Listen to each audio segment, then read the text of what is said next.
In the last half hour, the US Senate has found President Trump not guilty of abuse of power and the obstruction of Congress in his historic impeachment trial. Donald Trump had been charged with high crimes and misdemeanors by the members of the House of Representatives. But as expected, the Republican majority in the Senate cleared him, which means he will fight for re-election in November.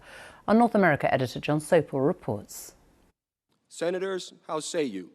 Is the respondent, Donald John Trump, guilty or not guilty? A process that started last September came to an end today, with senators voting one by one on the two articles of impeachment. Mr. Alexander, not guilty. Ms. Baldwin. Guilty.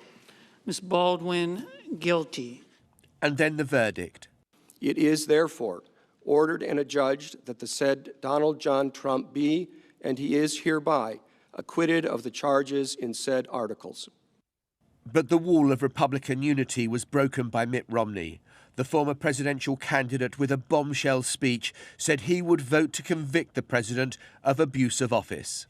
The grave question the Constitution tasks senators to answer is whether the president committed an act so extreme and egregious that it rises to the level of a high crime and misdemeanor.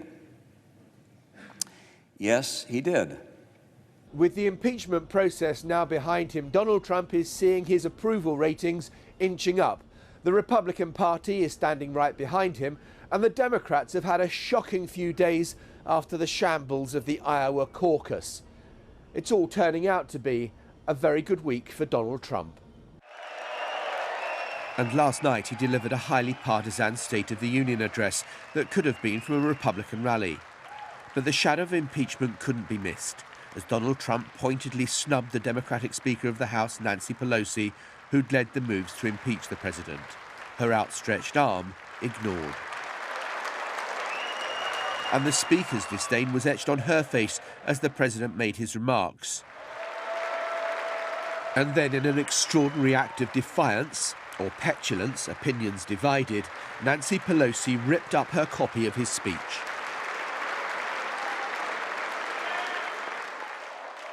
In his speech, the president focused on the strength of the economy, something he hopes will be his trump card in this election year.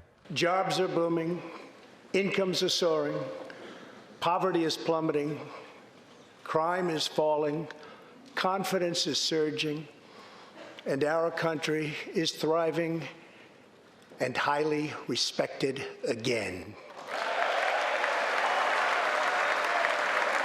But look at the faces of those listening.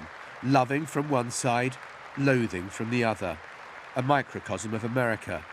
A foretaste of how bitterly contested this election will be. John Sopel, BBC News, Washington.